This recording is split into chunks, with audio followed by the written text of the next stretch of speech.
Seltzer Kings podcasts.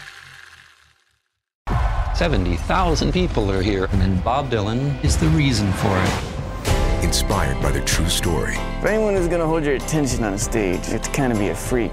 Are you a freak? Hope so. And starring Timothy Chalamet as Bob Dylan. He defied everyone. Turn it down! Play loud! To change everything. Make some noise, BD. Timothy Chalamet, Edward Norton, Elle Fanning, Monica Barbaro. A complete unknown. Only in theaters Christmas Day. Rated R. Under 17, not admitted without parent.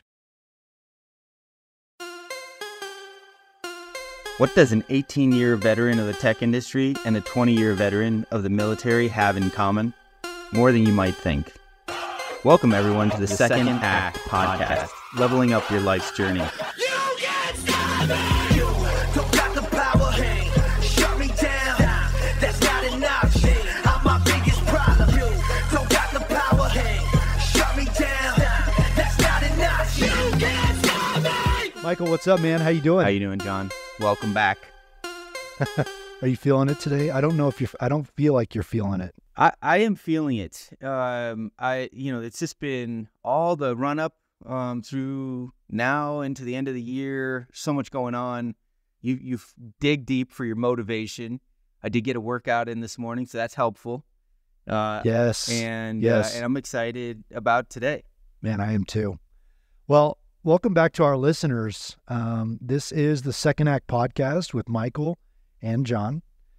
And man, we are excited about this episode. I don't even know what number it is. Doesn't matter. But we are thrilled to have another guest speaker on our show today. Michael, I know you know the details. Why don't you share with our listeners who we got on today? Absolutely.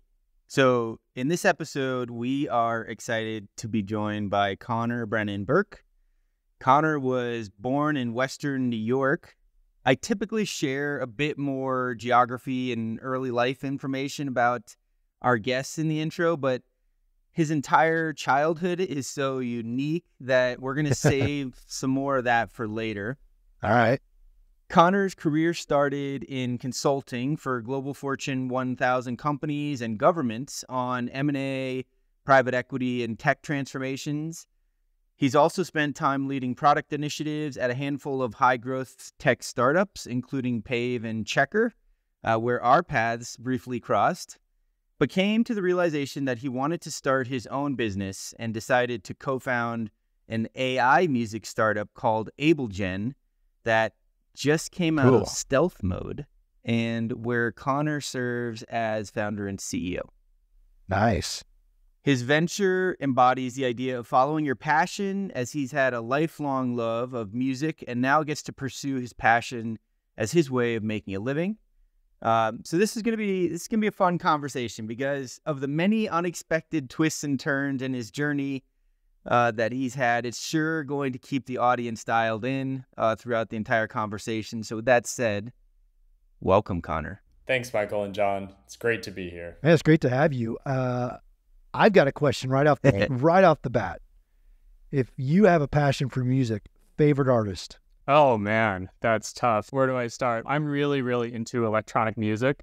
And someone I really appreciate is Skrillex. I think it's incredible to see an artist that has gone from, he started off at first to last. He was playing post-hardcore and hardcore, transitioned into electronic music. Now he's got a totally different genre.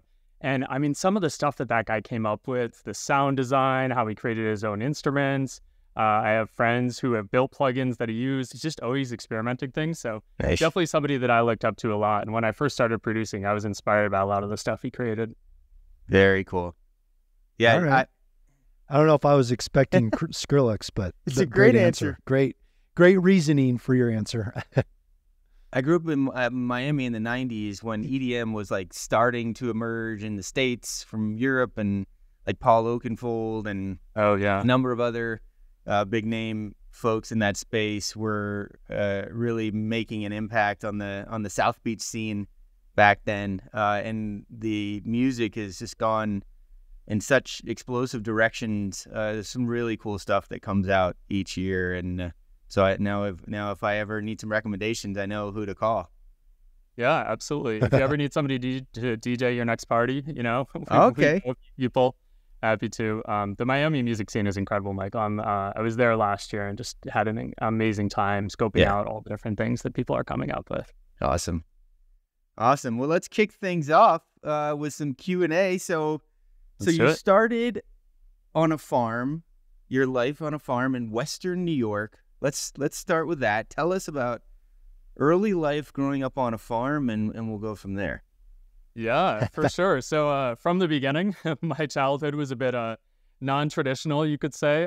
So my parents, dad's a nurse, mom's a midwife. We settled in a small town of 2,000 people called Scottsville in Western New York.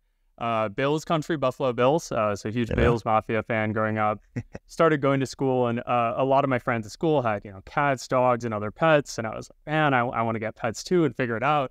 Went to my parents. It turned out I was allergic to both cats and dogs. So that was a non-starter. Also, my mom hates dogs, so she wasn't a fan of that. And so I was like, all right, I want to get animals. What can we do here? And then, as a kid, I was like, oh, where do eggs come from? Oh, they come from chickens. Okay, well, we don't need to buy eggs anymore. What if we get chickens? And my parents were like, this is crazy. What are we talking about? But, they were open to it. They were open to new ideas. Nice. It was back before the internet was big. So it turns out there's a catalog for ordering chickens. And you can go through and see all the different chicken breeds and, order eggs from there. And so my parents were like, all right, Connor, we could try this out, but you're going to need to take care of the animals, right? You're going to need to be the ones to give them food and water and all that. I'm like, yeah, I just want pets. Well, be careful what you wish for. We ordered, I think we ordered 15 chickens from this catalog. We go through and pick them out. And then it was during the winter, so they send extras for warmth. And so they pack in extra eggs. They assume some must die. So they sent us 50 chicken eggs in the middle of winter. And we couldn't put them outside, so we had to raise them, in the basement and set this up. And again, I was the one to take care of it and try to figure all this out as a kid. So that's kind of how it started. And then we eventually moved them outside.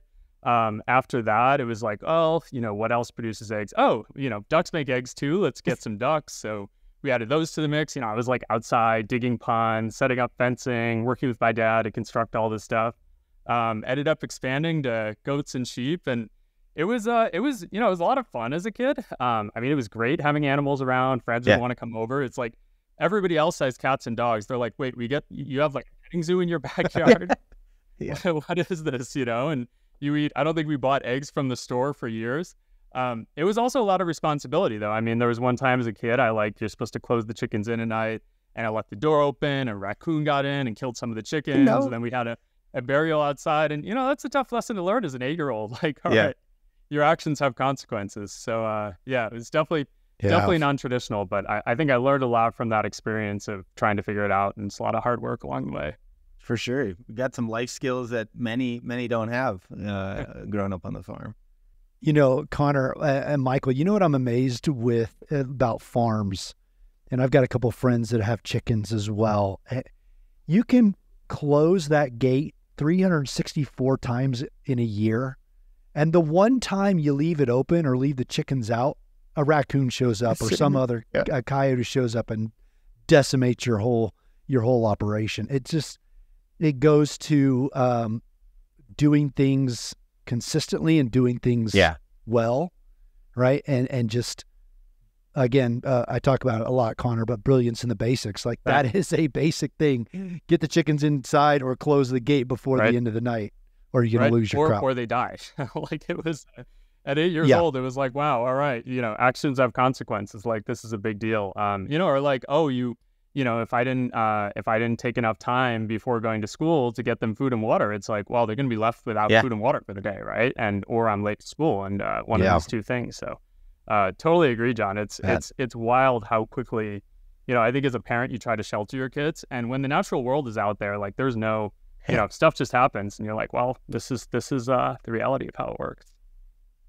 So now that you've had that experience, do you have any ideas or fantasies of having your own farm one day? Because I do not, having had the experience. I love the idea of like self-sustaining. Like I've got my pets, I've got my animals that produce, I've got my vegetable and fruit garden, like everything's self-sufficient.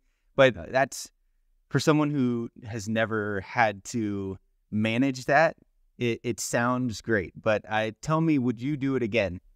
Yeah, well, I would love to hear what you're thinking about on this farm, Michael, and which animals and plants and everything.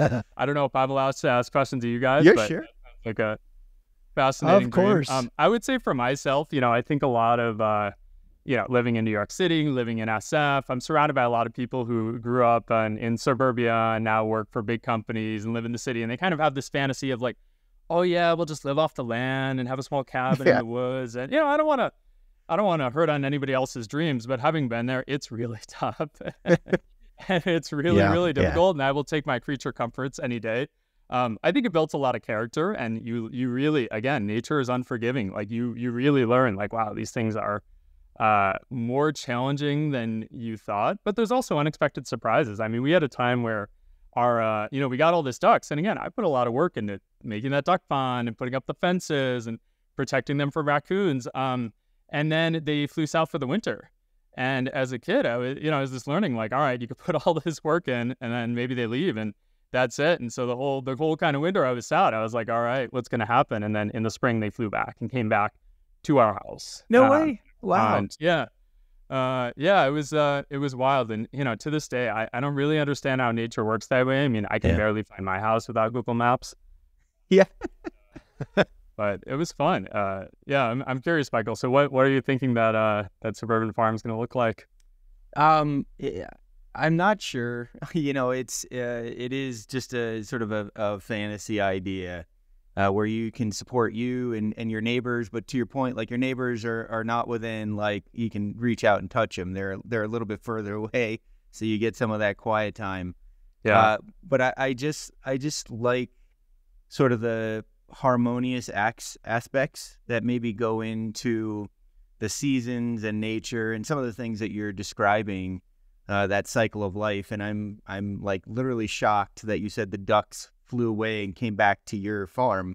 I didn't know that maybe they're wired that way, but that's super interesting to me.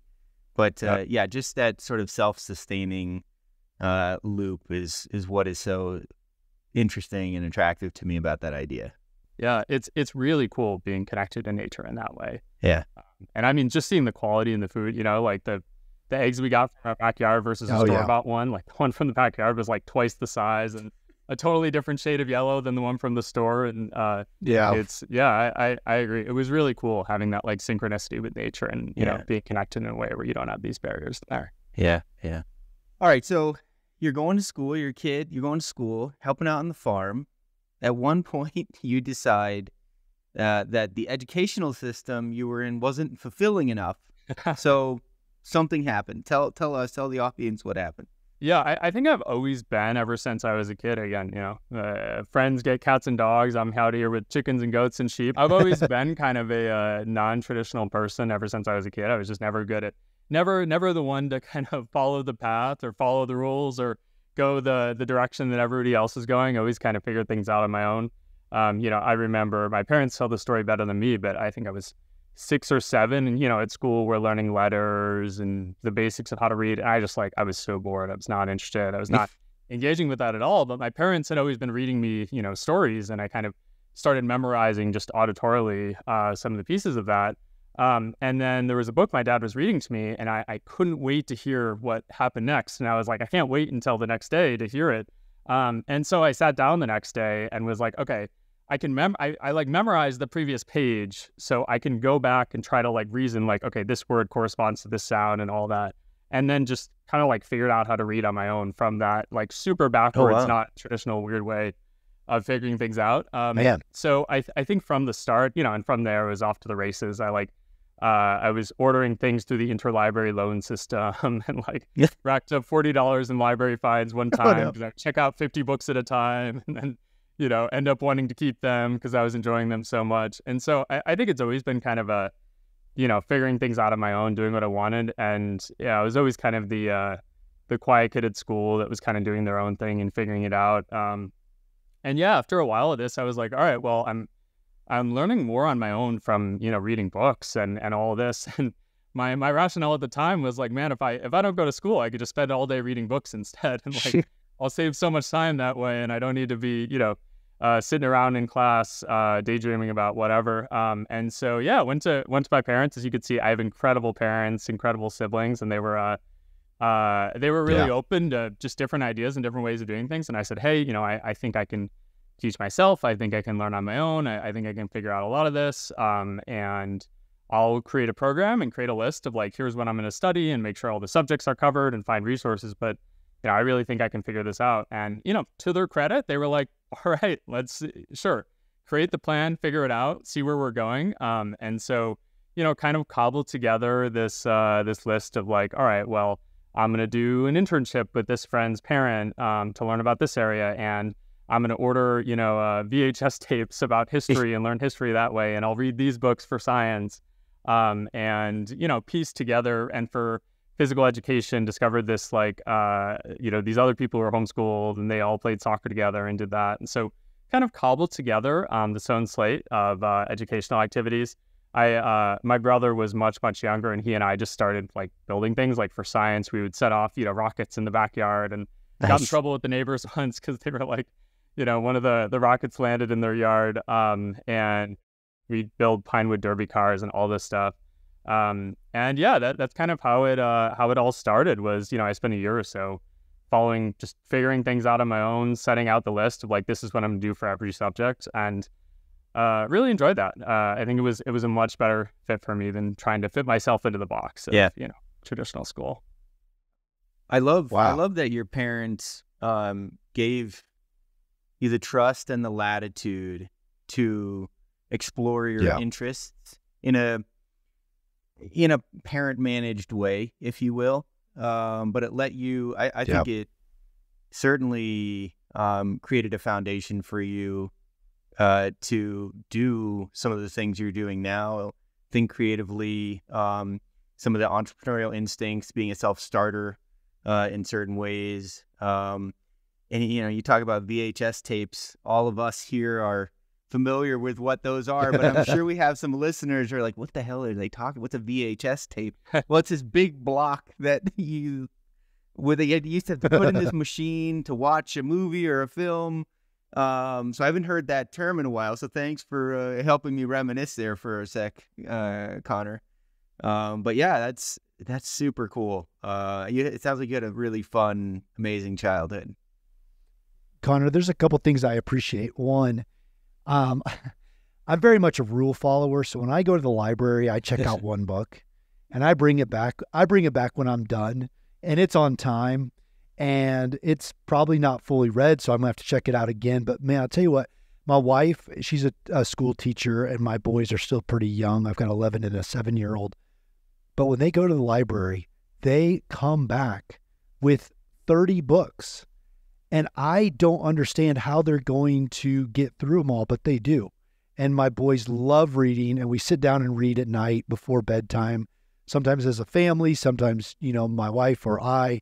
And I read into the boys, and just that vision of you going and checking out those books and bringing them back just resonates with me, and my boys are going to love listening to this episode because of that.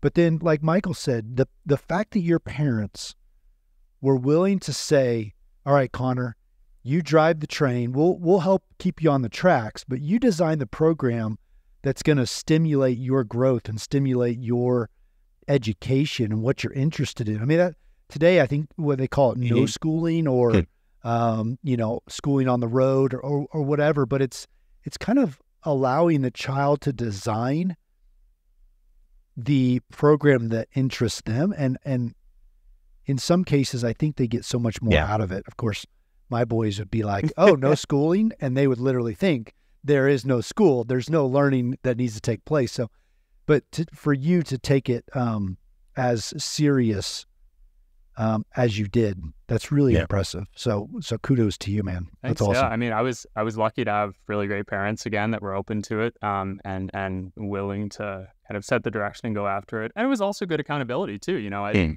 I'd start off this. We bucketed the year into kind of 4 quarters, and I'd start off the quarter and be like, all right, I'm gonna read these 26 books, and then at the end they're like, all right, did you read them? And I was like, well, I read 20 of those, but then I read some other ones that I was interested in. And it's like, all right, well, if you're doing school yourself, you gotta do the things that you set out to.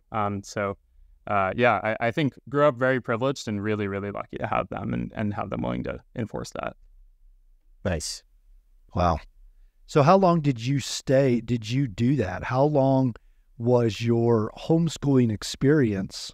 Did that lead you all the way up to college? Well, in a matter of speaking, yeah. So I did that for a year and a half, just kind of self-directed, and setting out like, here's what I'm going to do, and here's where I'm going to go after it, and having my parents, kind of hold me to that, and coming up with new ideas along the way. And then at the end of that, I was 13 and said, well, I'm learning a lot here, but I'm finding some of these things to be like pretty challenging to do on my own, like science, for example. I mean, it was, I was looking around and looking into like labs and ways to work there and intern. But again, you're 13, there's no Uber. This is back in the day. It was tough to get rides. Again, we live in a town of 2,000 people in the middle of nowhere. So I could, Michael, as you said, watch a lot of VHS tapes and read a lot of books from the library, but I was missing that kind of like hands-on experience and some of the pieces you could get from a classroom. And so I knew I didn't want to go back to school. And then, started exploring and looking up classes and just looking online. And I saw that there was the local community college had some classes that I was really interested in and looked like a lot of fun and, was relevant to the things that I was reading and learning about. And so, went to my family and was like, hey, I think like this class looks really cool. Like, I would love to take it. Like, is there any way we could work this out? Like, can we, figure out the driving? And how old were you? How old were you at this time? I was 13. Yeah. It definitely raised some eyebrows. My parents were like, yeah, okay, we'll try it out. We went to the admissions counselor and they were like, I'm sorry, is this like, they thought that like tagging along for the ride, and that they were like, my parents were going to talk about an older sibling, and they were like, oh, this is the student? Like, this is the person you want to send in. But yeah, I mean, we talked about here's all the classes he's been taking, and here's all the things he's been doing, and submitted all these like homeschool things and a list of 200 books that I had read and all of this. And I think finally the admissions person was like, all right, like, fine, this one class, like, you could try it out, see what it's like, and we'll give you a shot. And see how it's going to work based on all these projects and everything you submitted. And it started from there. It started with one class. I'm not sure how my fellow students felt about, I tried to keep it on the DL that I was 13 from everybody else in that class. At one point they were like, oh, do you want to study together? I was like, oh yeah, but my mom's going to need to drive me. And had to explain like, oh, I don't have a license. They were like, all right, maybe not. You're like the real life Doogie Howser. That's a blast from the past. Oh man. VHS I can do, but that might be before my. Michael, do you know Doogie Howser? Early 80s, mid it's 80s. So Connor, Doogie Howser was like this 13-year-old that became a doctor. Yeah, just I don't even remember the actor's name, but just wicked smart. Yeah. Yeah, he goes to school and he gets his doctoral degree and comes out and he's a practicing doctor at like 16, 17, and he comes in, anyway, sitcom, not great. Apparently no one knows about it. So carry on. Check it out. Sorry. Yeah. Well, I didn't become a doctor, but yeah. But you did. So you went to college at 13 and you're learning some stuff in a classroom with people who are at least 5 years, your senior, but then you decided you wanted the high school experience. Yeah. So what happened? What happened there? Yeah. And again, I think I'm extremely lucky to have parents that were supportive and professors that were supportive and open to having somebody younger and, people willing to drive me around. But so I did that for 2 years. I got close to an associate's degree. So I was around 15 and, I was really enjoying it and having a great experience, learning a lot. I think to this day, some of the best classes I've ever taken were in community college, and it was just such a diverse environment. I mean, you got, people, myself, who's 13, and then you got people who's, are in college full time, and you have veterans, working parents, immigrants, all different folks. Yeah. So I had a phenomenal experience, and, the next step was I already was close to an associate's degree. I could apply to a 4-year school. But there was still something I felt like, there were pieces of it high school is such a big part of, this is my hyper analytical way of thinking about it. It's such a big part of American culture, and it's such a unifying experience that people have had. And I think up until that point, I really enjoyed kind of carving my own path, and I was learning a lot. I was enjoying the people I was around, but I was feeling this like sense of disconnection from kind of a peer group or other people my age, or having some of these other, formative experiences of prom and, senior skip day and all the kind of things that are culturally there. And so I think, again, I was on this track where I could have just kept going, gotten my associates, applied as a transfer student. They have this 2+2 program. And I kind of felt like I really want to, this is an experience I really want to have, while I still can and while I'm there, and be along a peer group and figure it out. And so I made the extremely strange decision to apply to high schools with my college transcript. And so, went into a local private school with, here's recommendation letters from my college professors. And they were like, are you crazy? Like, I've never written a high school recommendation letter before. Applied with my college transcript, and, ended up deciding to transfer in as a junior. They weren't quite sure where to place me, but I was like, all right, I'll start off junior year. It's sort of around the age I'm in. I'll figure it out. And I remember there was some award I got at community college, and everybody was going up on stage and talking about their plans next, and people were like, "Oh, I'm going to be a doctor. I'm going to be a lawyer. I'm going to grad school. I'm getting a PhD." And I went up and I'm like, "Well, I'm actually going to high school after this." And everyone's like, "Get off the stage! Like, why is he here?" But yeah, so I did that. I had I think enjoyed the experience a lot. It was really great to be part of a lot of those. I think I still kind of took a non-traditional approach to a lot of things in school. I ended up like doing an independent study with one of the teachers and figuring out my own classes. And but it was really formative, and especially on my my music journey, which I can talk more about later. Yeah.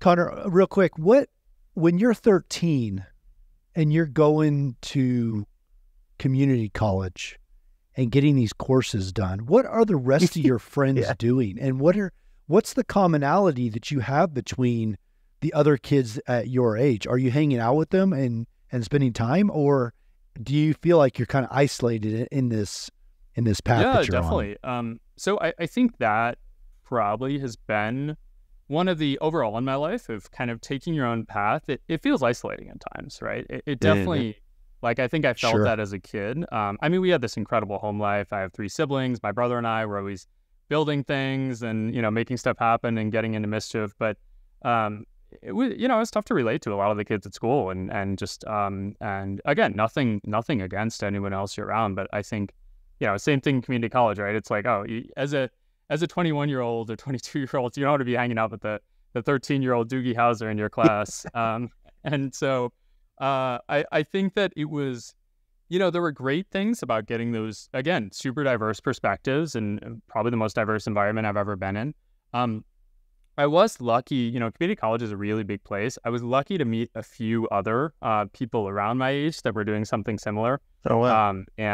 So, there was a couple other, like, a few other people that were like in their teens or early or homeschooling. And, I stuck to those people like glue. And it was kind of this sense of like, oh, wow, like, we found each other, like we're the same, somebody else like you. Yeah. And so again, some like that kind of core groups, very small group of friends, but that core group is a lot of my closest friends today. And I think something I've found is just trying to find, when you're in an environment where you're kind of swimming against the current and you find somebody else that's also swimming against the current, like you just stick to each other like glue. And it's challenging sometimes to not fit into the norm. But I think finding those people, you end up forming like really much closer bonds than you would trying to change yourself to fit into everybody else. Yeah, there's a lot of what you just said and those life lessons that, apply to each stage in life. Especially, some of the things you're pursuing now, some of the things John and I are pursuing, the going into the unknown, taking the road less traveled. The entire entrepreneur route is isolating. Yeah. This is a Reese's Peanut Butter Cup sound experiment. We're looking to find the perfect way to hear Reese's so you'll buy more of them. Here we go. Reese's, Reese's, Reese's. Reese's. Reese's. Hey, get out of here, you little stinker. Reese's. Reese's. Reese's. Peanut butter cups. That breathy one sounded very creepy, am I right? This episode is brought to you by Indeed. We're driven by the search for better, but when it comes to hiring, the best way to search for a candidate isn't to search at all. Don't search, match with Indeed. Use Indeed for scheduling, screening, and messaging so you can connect with candidates faster. Listeners of this show will get a $75 sponsored job credit to get your jobs more visibility at Indeed.com/MBO. Terms and conditions apply. The story doesn't end. If that weren't enough, you're ready. You go to college, you come back to high school, you graduate high school, and then you're off to your next set of adventures. Where did life take you next? So the private school environment, I really enjoyed it. Something I haven't talked much about is music. And so music was something I was always excited about. I figured out piano on my own, and it was always something I was passionate about. And while I was in high school, I had a friend who was a student filmmaker, and he was like, "Oh, well, do you want to write the soundtrack for my movie?" And I was like, I have no idea how to do that. I just mess around on piano. He was like, "No, I'm serious. Let's do this and let's figure it out." So yeah, I had this incredible experience with music and this realization of wrote this movie soundtrack for a friend, and again, had no idea how to do it, but I was like, all right, I'll figure it out. Watch a bunch of movies, see how they created the music for each movie, how it all kind of tied together in the different pieces, and then try to fumble around in GarageBand and create something similar. Also ended up with some friends I made in school forming there's wind ensemble, there's string ensemble. We formed a rock ensemble. And so we had, guitarists and drummers and singers and all that. So I think that was one of the things I most took from that high school experience, and one of the things I most valued. That led into a lot of stuff I did later around music, but we'll put a pause on that one for the moment. After high school, I was really trying to figure out my path and where to go from here. And, the private school environment was great, but I was surrounded by a lot of kids who kind of, hey, I want to become a doctor. I want to become a lawyer. My whole life is set out. I remember one of my classmates, Eagle Scout, and played every instrument imaginable, and did 1,000 hours of community service and perfect grades and perfect SAT. And, really great guy. And his entire life had been kind of tracked up until that point. Ended up going to Harvard and doing all this other stuff. And I think, again, I was kind of like, there's the track here, and I don't necessarily want to follow the track. I don't just want to be like everybody else and follow that track.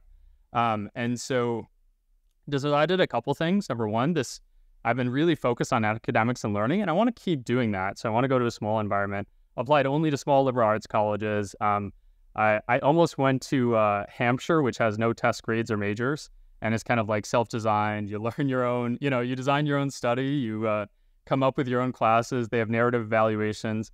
Another one I was thinking about was Reed, which is, kind of infamous as the place where Steve Jobs went. It's a bunch of hippies kind of sitting around figuring out their own.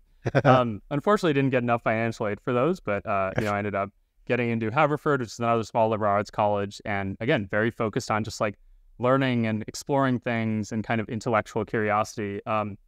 But I reached that moment of, okay, senior year, everybody's talking about, oh, we're about to go to college, we're excited about this, where are you going, where are you staying in the dorms? And there was part of me that was like, man, I grew up in a small town. I've lived in these small environments. I'm going to this small school.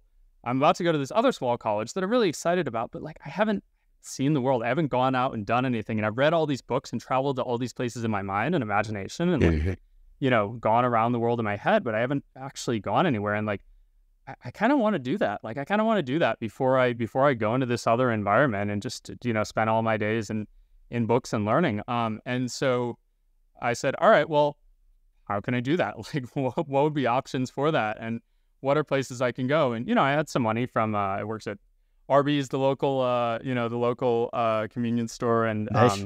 It's a great experience, actually. Learned a lot of life lessons from working at Arby's for 2 years. But, so I had some money saved up from that, and I looked at some options. I said, all right, I could just travel for a year. I could, live abroad. And I discovered this program. It's not really well known, but Rotary International, the service organization, has this exchange program where a Rotarian, a family that is part of this organization in one country, will, and a family in another country, they'll swap kids.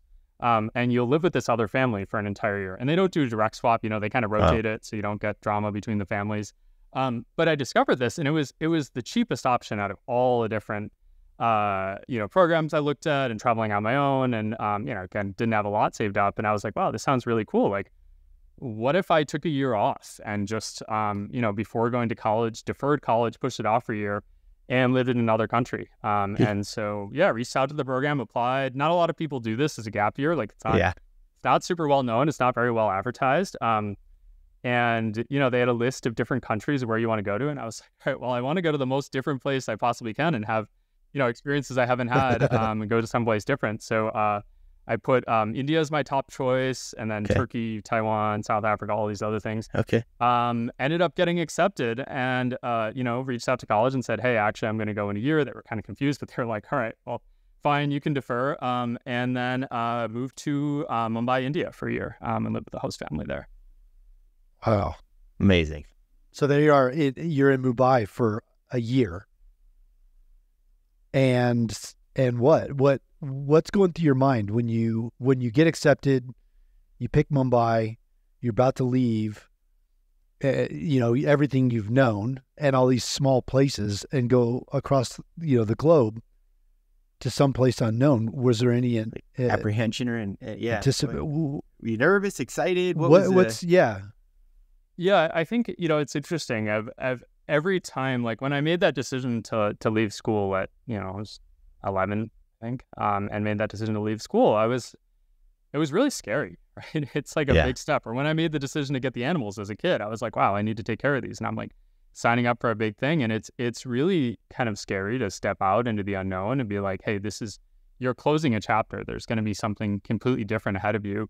And, we talked about that swimming upstream, you kind of see all the fish around you that are all swimming towards this place. And you're going towards this, river with a lot of rapids and, kind of going alone and figuring it out. And I think there are definitely moments of doubt in that. I think every time I've kind of taken a leap, there are moments of like, am I doing the right thing? Maybe I'm the crazy one and everybody else is actually making the right choice, right? Maybe I should just go along with the group and, stay and, go to college like everybody else.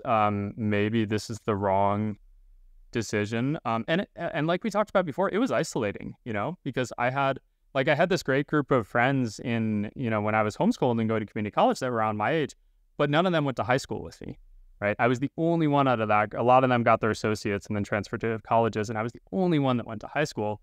And same thing in the school. I mean, I think there was one other person who was taking a gap year, but it's not like you had a lot of people kind of doing this. Like there wasn't really a peer group. And so it was isolating. I think it was scary. I wanted to go somewhere different, and I kind of knew that deep down, but I was also like, wait, are you crazy? Like, should you just go to England instead, or France, or like hang out and chill? And I got the reaction from a lot of people. Like at first they were excited. They're like, oh, you're going to India. Oh, okay. India. Like that's interesting. But I think just like deep down, I was like, you're always going to regret it if you don't do this. Yeah. You are always going to wish.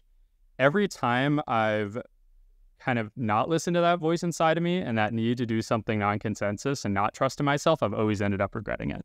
And I end up, I was like, I would so much rather, I thought about the two paths, you think about the worst case scenario for both. I'm like, all right, well, the worst case scenario is if I go to India, I might have a really bad time. It might be really difficult. It might be really challenging, but I can come back and at least I did it. The really, really worst case scenario is going to college and I missed this opportunity and I've never done that and always live with that kind of regret of like, I could have had this cool adventure and had that in my mind. And so, I think it was really challenging. It was not an easy decision. But I just kind of steeled myself and I was like, you have to, it's almost like you don't have a choice. You have to do this because you will not be able to live with yourself afterwards if you say no to this opportunity. And you want to be the kind of person that does these things no matter how you're feeling. So once I got there, first of all, I had an incredible experience. I had amazing host families. I lived with 4 different host families, spent an entire year there, traveled all over the country, made a lot of amazing friends. I just came back from a wedding in India with somebody I met there.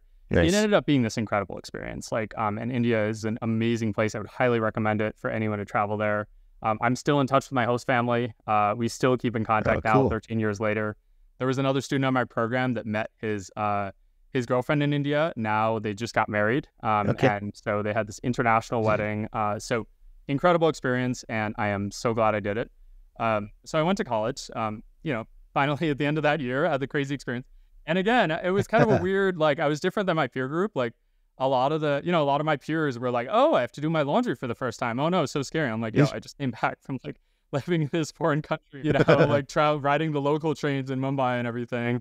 And had this incredible experience. So it was very different, but I think at that point I just embraced it. I met this, there was this organization that sponsors students to go abroad for different projects. And, most of the students who apply are juniors and seniors and have spent time abroad. And I just kind of marched in my first week, and I was like, all right, I want to go abroad again. I'm really enjoying this. I'm really interested. And then an alum from my school came back to give a talk, and she was from Ghana, and she was talking about the organization that she was working on in Ghana. And at the end of the talk, I just came up to her. I was like, hey, this sounds like an incredible mission. I would love to be part of this. Can I intern with you over the summer and go to Ghana?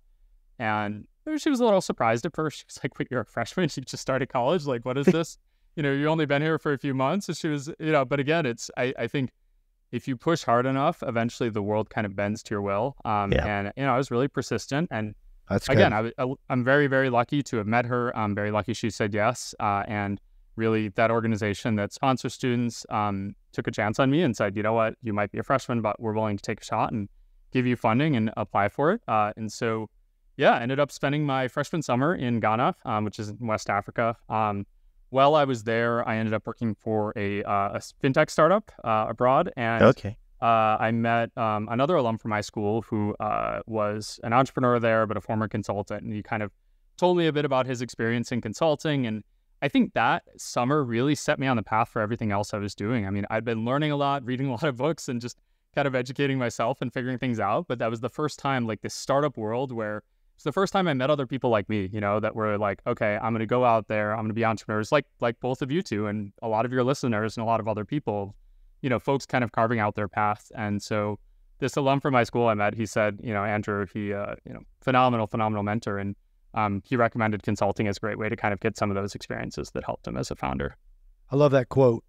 If you push hard enough, the world will bend to your will. It's kind of the narrative in your story so far, I think, is you just kind of, you're going to do your own thing. You're going to make it happen because there's not another option. And I love the path that you've taken is completely non-standard from the age of 7. It's none of it's standard, none of it's normal. But here you are, you made it. You're doing your thing and it's working out for you. So it just goes to show that people don't have to always conform to what they think is next, to what they think they've got to do in the lineage of their life. They can stop. They can get out of that race. They can get out of that predetermined destiny and do something crazy, and it will work out. That's pretty awesome. Yeah, I mean, if you have the willingness to try and the willpower to make it happen, to your point, Conor, all the way from your early childhood days up to the point we just got to, it's been just a very unconventional path. But I don't know if you guys remember the Dos Equis commercial of the most interesting man in the world. They made a commercial that was pretty catchy 5 or 10 years ago, I think now. But if they're looking for a replacement to that character, you certainly could be that person, Conor. Yeah.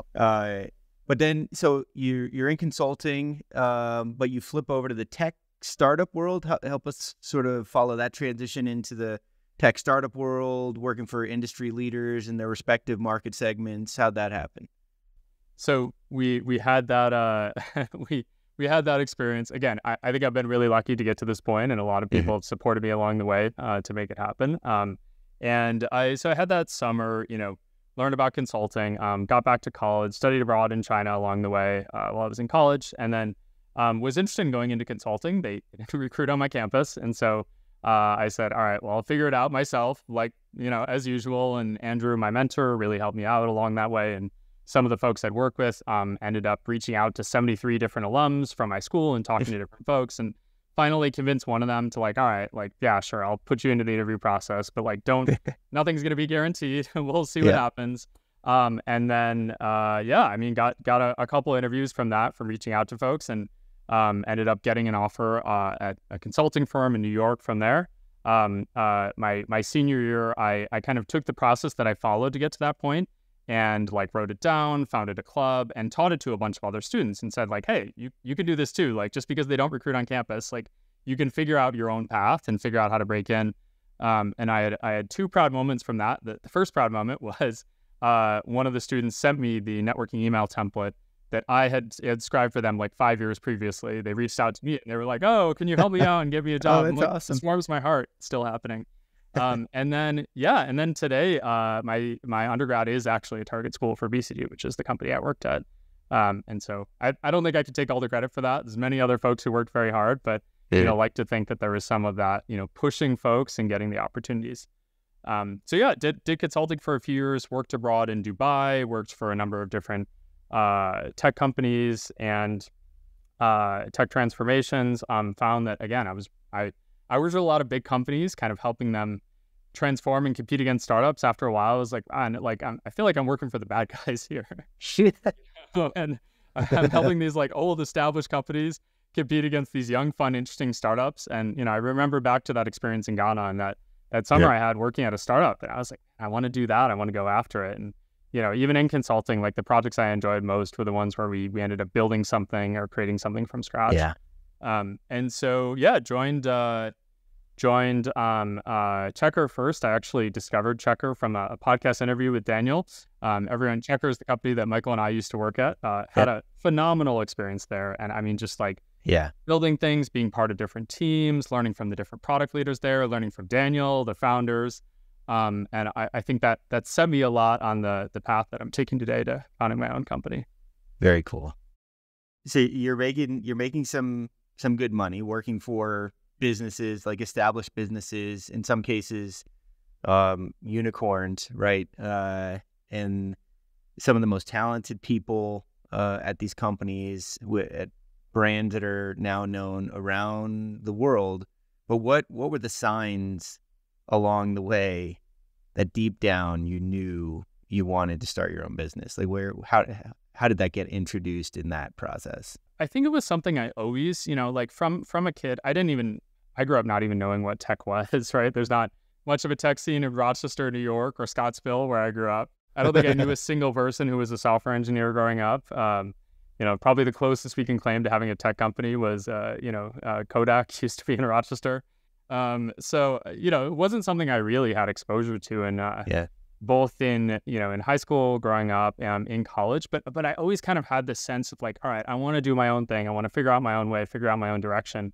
And I think it was that summer in Ghana, and Deborah, the organization I was working for, and Andrew, this guy who really mentored me, and then seeing Daniel, the founder at Checkr, and Jonathan, and a lot of the product leaders, Kelly and AJ, and then my second company, Pave, working with Matt Schulman, who's my age and is the founder of Pave, and was just really inspiring to me. And it was, again, that sense of like, so much of my life I've been, the salmon swimming in a different direction from everyone else, and suddenly I'm finding a bunch of people that are like me and kind of setting out on their own and figuring out their own thing. And I just found it really inspiring. The people that I was surrounded by, moved to Silicon Valley physically and was surrounded by this incredible dynamic environment and exciting things. So I always kind of had that sense of like, all right, I look up to these people a lot, and I would love to be like them and create something in the world. And, I think I think that's always how I've been wired. There was no state of the world I saw where I'm just an employee the rest of my career. It just, I couldn't see that. That's never been my path, never been what I wanted to do. And so I know I was interested in it, but then, the question is what to work on. So music has been something that I've always been interested in. I talked to him before. I taught myself piano when I was a kid. We had a piano, and I would just start messing around with it until it sounded good. I wrote those movie soundtracks when I was in high school, and got lucky to like start experimenting with production. when I was in consulting, we started a band called the Red Eyes, worked with a group of other team members, everyone from, very junior folks to very senior folks. We were part of this band together, and we actually entered a music video contest that was internally. It was a Battle of the Bands contest. Ended up doing really well in that. And so the company sponsored us to make a music video. So we had a professional music video done, which ended up being used for recruiting later on. It was very cool. very silly. We had a lot of fun with it. We messed around. Very cool. It was I think fun and a great way to kind of, again, building my musical journey at every step along the way at every company. Recently, as all these new AI tools came out and things started changing, there was this aha moment. I was like, man, all these frustrations I went through when I was trying to produce things and trying to make music and spending all this time manually creating these things, in the same way where Midjourney can now take 2 seconds and create a piece of art, there's got to be something like that for music, and it's got to exist out there and happen. So I started experimenting, and there wasn't a lot of technology around there, and it wasn't really great. But then, started talking with friends in San Francisco about this interest and about what I was looking for, and then saw this hackathon for, working on music and AI. And so I got together with a few of our friends and applied. It was actually my first hackathon. Again, I didn't have a big tech background in college or anything before that, but it was like, we're just going to show up. And I don't know if either of you have done a hackathon, but, normally I have. Yeah. Oh, They're you have? fun. Great. Yeah. I've done a couple of them. Yeah. Can you, why don't you explain what that is for me and maybe one other person that's listening? So the idea is I'm trying to think what a good equivalent would be. Like there's like these 24-hour theater where you come up with a plan, write it. It's like you try to build something quickly over the course of a weekend. In this case, it was a weekend. So you got, Friday and Saturday. Yep. And then on Sunday, you present whatever you built. And usually there's a theme. So in this case, it was music and AI. So build something that uses music and AI. You have a team of 4 people. You have 48 hours. You can use whatever tools you want. You could use build whatever you want. But at the end of it, you have to demo the product that you have. And then you kind of judge on what you built and how it compares to other folks. I bet there's 0 caffeine consumed during those 24 to 36 hours. Yeah, no. It's all like super organic, healthy eating, good sleep, no caffeine, none of that stuff. Yeah, sounds like it. Man, so what did you come out of a product, or did you come out with a product out of that any of those hackathons, or was this leading you towards the direction of the company that you wanted to ideally start? Sure. So entered it with a few friends, knew that we were interested in music. I didn't have a ton of technical skills, but I found folks that did have more technical skills when we got connected through this hackathon. And then, we went into it, and there's a lot of ups and downs in any hackathon. So we put together this product that used AI and music, and it was kind of that idea, right, of how do you use AI to generate music? And having a producer background, there are these tools called DAWs, which are digital audio workstation. They're kind of, you can think of it like Photoshop for music. And a lot of people had kind of put things out online that could generate music, but nobody had actually put it inside of this tool set of, hey, you're in the middle of your workflow and you can edit music and generate music right within that. So that's what we built. We built an Ableton Live plugin, and we go to the demo and we're ready to present it to the judges. And, we get a prompt from the judges, we enter it in, and the music's supposed to be playing. We hit play and there's no sound. And we're like, oh my gosh, you're like, oh shit, is it going wrong? Like, what's happening? And then we try to play it again. And I turn around, there's probably 40 judges. And I'm like, well, imagine, if you will, there's music coming out right now and that you can hear something, and, the tech guys are looking to it. Finally, we realized that we had hooked it up to the speakers on the stage, and the speaker had gotten unplugged.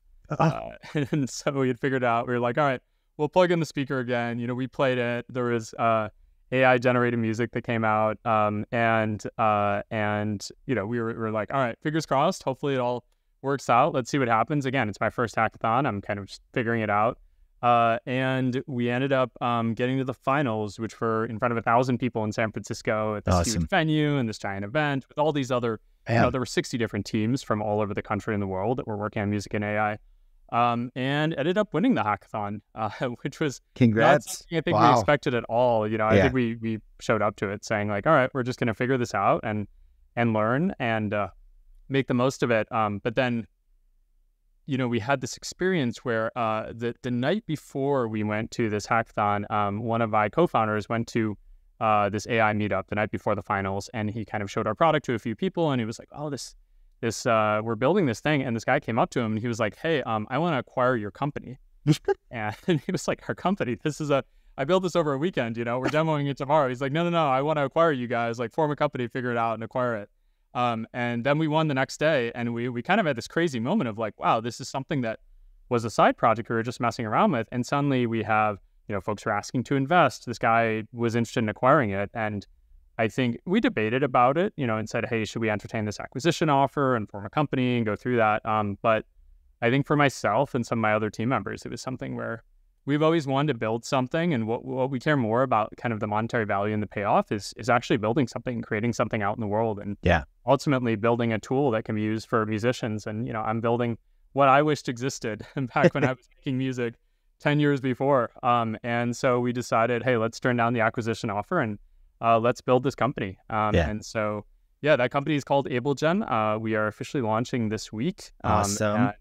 We're really excited to get out Congrats. there and, kind of build AI tools for musicians and have, 10x the number of people that make music be able to make it.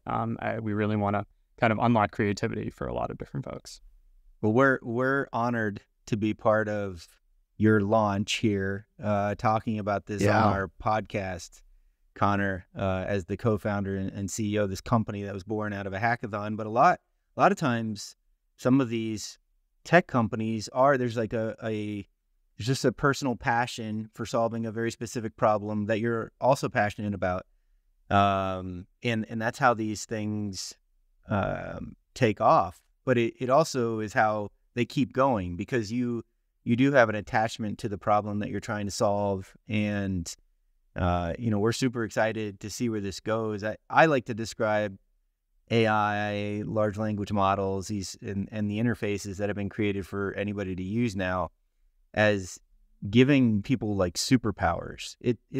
It's as close to like a superpower as you can have, because like you said, if you don't have coding skills, you can prompt the large language models to produce code for you now. You can ask it to do various things, analyze data, write posts, do all kinds of wild things, and then you sort of tweak that. And people are building companies on top of these large data sets now that are going to be really the next generation of technology. And it's just amazing. It amazes me every week, some of the stuff that comes out.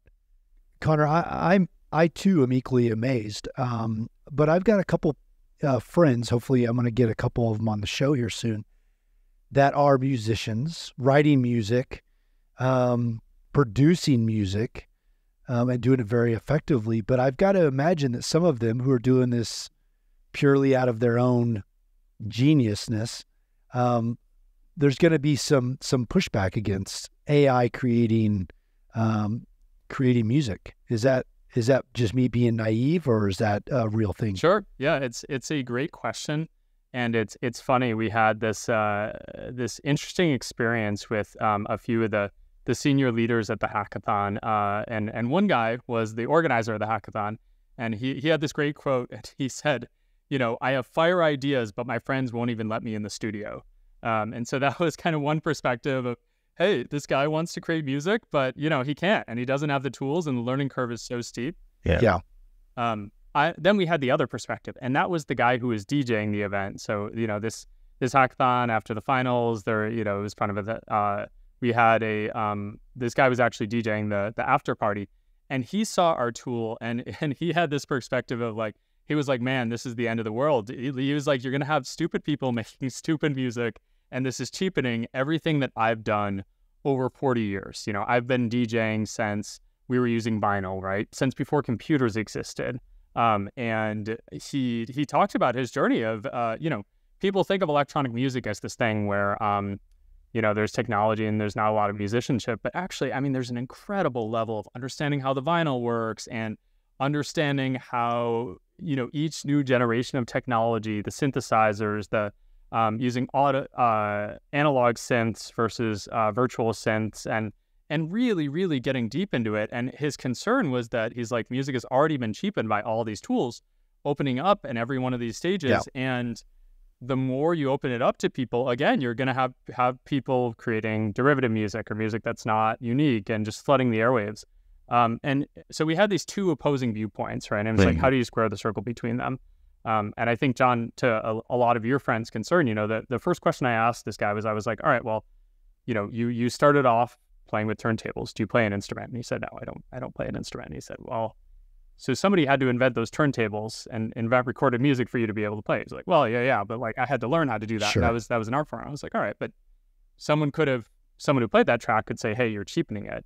And we kind of continue talking through it, and it's like, well, even if you play an instrument, did you build that instrument yourself? The overall point was that all of these are really tools. What matters at the end is this spark of human creativity you have. And how, some people have the ability to create music and they've put in time and effort learning into those tools. That doesn't become cheaper or less valuable just because you have these other tools that can unlock your creativity. So live music is still valuable. People still hear live music, even though we've had recorded music for 100 years. There's something unique and special about this human experience. And I think there's going to be value for human musicians. 100 years from now, you might be like, wow, most music is AI created, but you hear a song that it's all people that created it. And you're like, wow, that's really special. People still go to Broadway. People still see plays. Yeah. We've had movies for almost 100 years now. And I think when you look at any of these technologies, like YouTube, for example, people said, well, they're going to fill it with trash and there's going to be all these low quality videos that were created. And they were right. There are a lot of low quality videos on YouTube, but there were also some gems that came to the surface that were unlocked by this technology and kind of floated up there. And that's really our goal, is that there are a lot of people out there that want to create music, and a lot of them that have great ideas. And like that judge, I have fire ideas, but I can't get led to the studio. What we want to do is unlock creativity. And if you're somebody that, look, I play 3 instruments. I've been doing this for years. I'm a musician. I have a cousin who's a live drummer in a band. That doesn't become less valuable just because there are these other tools. In some ways, it's actually more valuable because it becomes a premium experience. Like, wow, you can actually play an instrument and everybody else is using the AI. And I think that all of these skills, maybe it actually makes you more creative in using the AI, and you can come up with prompts and ideas that other people couldn't come up with. I think ultimately the goal is just, the thing that matters is human creativity. And the tools are just things that come and go back and forth. But what really matters is, like, do you have that spark of creativity, and how can we help unlock that to build things out in the world? Nice. Your point's very valid, and I appreciate you breaking that down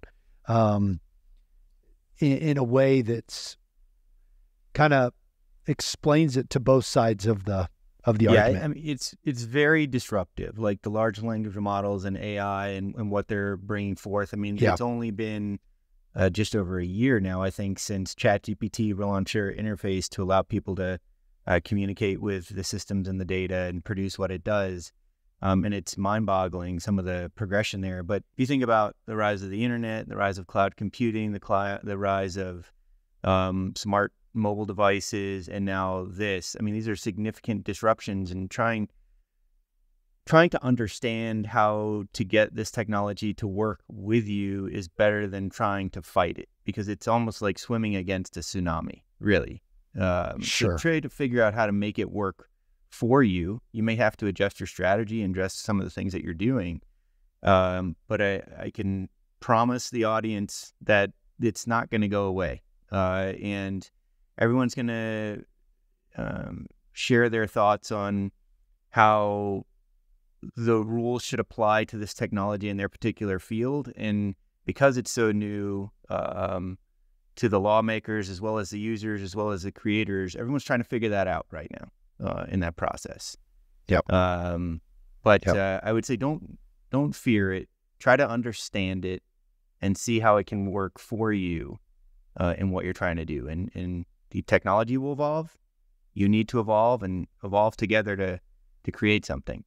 Conor, as we wrap things up here with your story and sort of where you are now with the launch of AbleGen and trying to do some really cool stuff in the music space using AI, for those people who are listening, who are contemplating their second act or just getting started, what final thoughts or advice would you have for them that they can draw from your so amazing sort of life experience that you've shared with us today. Yeah, absolutely. Great question, Michael. So I think there's a few kind of takeaways I would have. I think the first one is to, I talked about the experience and how uncomfortable it is to separate yourself from your peers and be like, everybody else is going in this direction. I'm going off on my own and doing this different thing. And it's tough to leave community. And I think there's a lot of value in community. And I think that this doesn't get talked enough about when you talk about the people that had, truly differentiated paths. A lot of them are really lonely. And I think that the biggest takeaway for me is you can't change who you are. What you can do, though, if you have the ability, is to seek out communities of people like you. And I guarantee you, no matter what your niche is, no matter how divergent you are from the norm, there is someone else. There's, 8 billion people in the world. Yep. There's at least a couple other people that are similar to you. Yep.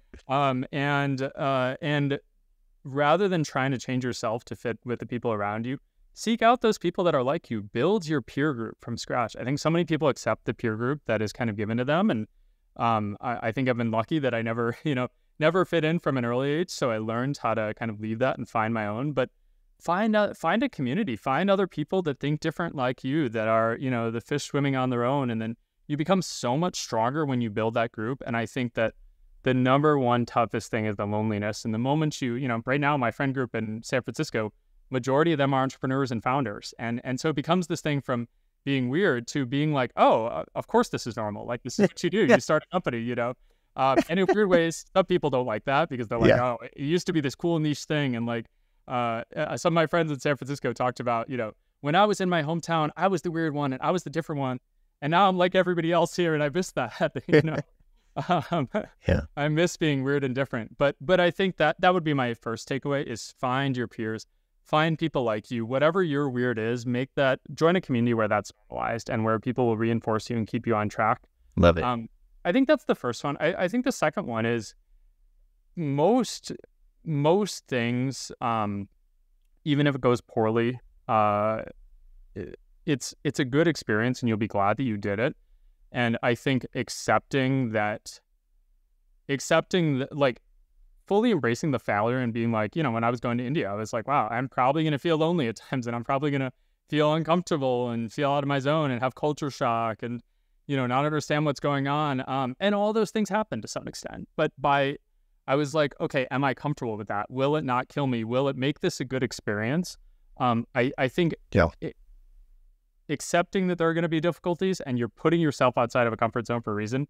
And you are choosing this. It's like going to the gym. You're choosing to put yourself through that pain and through that difficulty, but actually like embracing that and being like, hey, I'm learning something from this. And this is part of what I wanted. Your muscles may hurt after a workout, but that's the sign that they're growing. And I think that's true everywhere. Like I think that experience of being in India and being so outside of my comfort zone and having to adjust so much has led me to, after going through that, it's like, oh, everything else I do after that, fitting in with whatever group of people are navigating a new company or college or anything, it feels easy, compared to that. And so I think that's the second thing is like embracing that pain of, same way you do with your muscles at the gym. And the third one is just like, stay true to yourself and your own path and your own story. We're all just making this up. Nobody has any answers. Nobody has figured it out. And, I think, and your path can change over time and that's okay. And it's okay to admit like you're figuring out, and anyone who claims to, I think, being afraid of certainty and afraid of the, like, there's always one answer, just have an open mind, trust yourself, see as, I couldn't have predicted that I would be where I am now if I had said it as a kid, but that's okay, right? Look a little bit further in the direction, go after people that you value, go after your interests, chase after it, go step by step. And again, I think I'm extremely privileged. I can say all these things because I had amazing parents and amazing friends and family and mentors and people that got to me to this point. But if you have all those, value it and make the most of that and really, find your peer group, embrace the suck and the challenges, and then, trust in yourself and take that one step at a time, and trust that it will lead to something great at the end.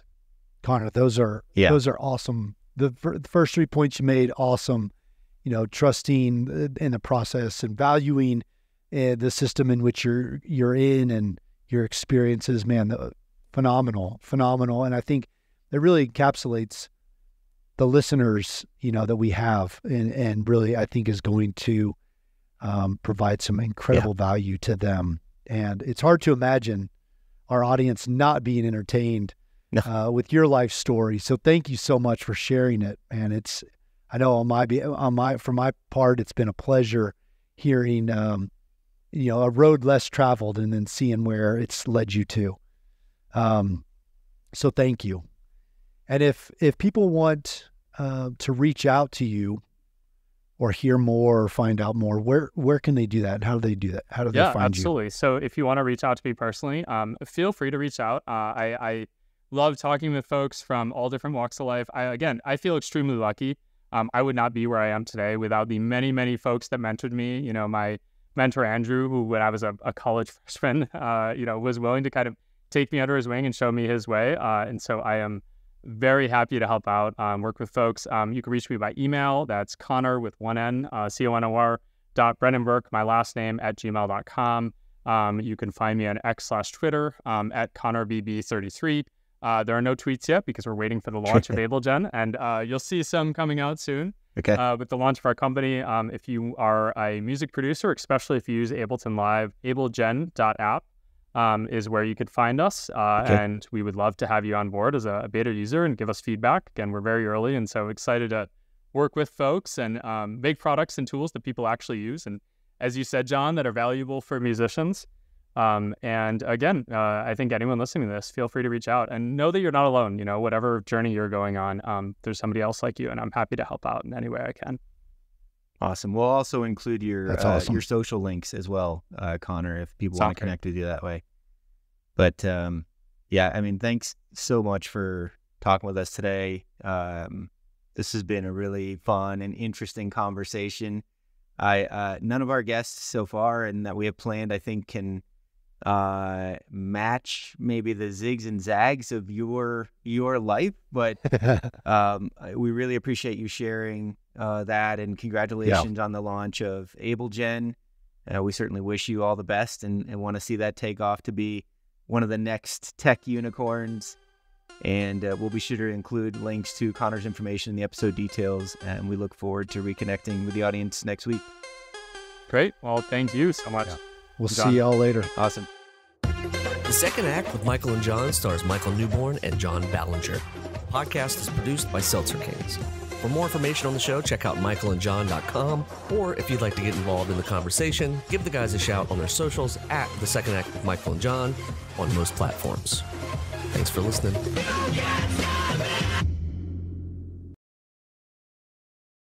Seltzer Kings Podcasts.